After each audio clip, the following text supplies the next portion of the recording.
Hello, dear students. Today we will deal with the kingdom Animalia. Kingdom Animalia have the following characters. That means they are multicellular. All kingdom, the animals in the kingdom Animalia, they are multicellular and eukaryotes. Having heterotrophic mode of nutrition, that means they depend on others for food. Cell wall absent, they do not have cell wall. Any animal do not have cell wall.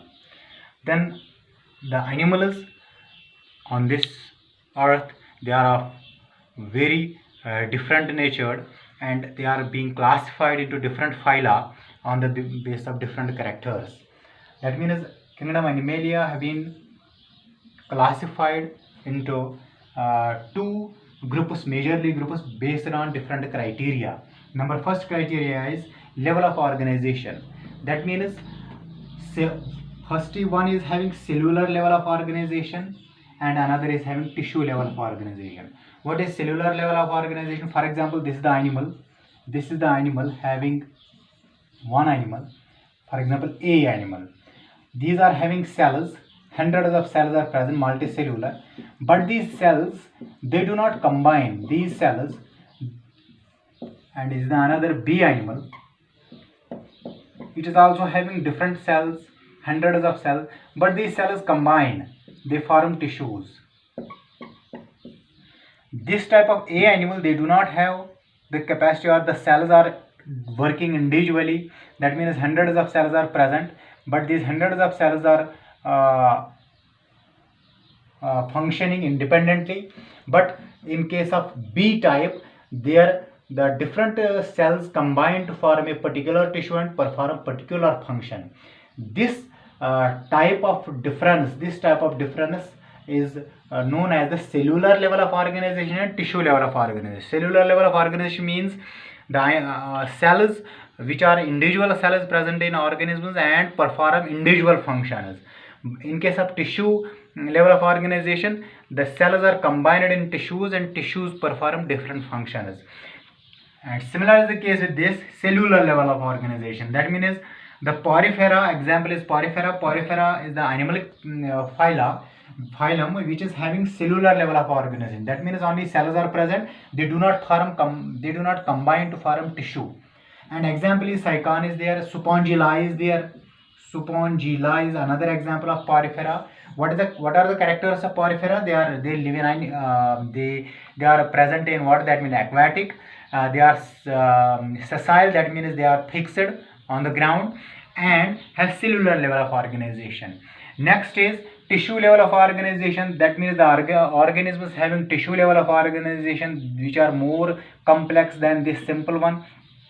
They are again categorized into three categories based on different criteria. What is that criteria? No body cavity. That means animals do not have body cavity. What is body cavity? Actually, body cavity, it is having the technical term coelom. It is for coelom. It is formed of three germ layers known as endoderm, ectoderm, and mesoderm. Mesoderm is between them. Mesoderm, endoderm, mesoderm, and ectoderm. These are present in embryo. For example, this is the embryo. This is endoderm, mesoderm, and ectoderm. These three layers, they are present in animals. But some animals have only two layers. That means mesoderm is not present there. Those animals which do not have body cavity are known as acoelomates. The body cavity is meant for the different types of organs which are suspended in the body cavity, and in some animals blood is present. But in these animals, the body cavity is absent. They do not have body cavity. That means they are having only two germ layers, ectoderm and endoderm. They do not have mesoderm. An example in acoelomates is coelentrates and platyhelminthes. Coelentrates include, it is the second phylum, and platyhelminthes is the third phylum. Coelentrata, their examples are hydra, sea anemone, and jellyfish. Coelentrates, they are also known as These hydra included, they have stinging cells. They are having the digestive cavity. Only mouth is present there. One opening cavity. These coelentrates are acoelomate. They do not have body cavity. Diploblast having two germ layers, only adenoderm and ectoderm. Mesoderm is absent. And platyhelminthes, these are the organ. Plate means they are flat worms. These are also known as flat worms. Flatworms.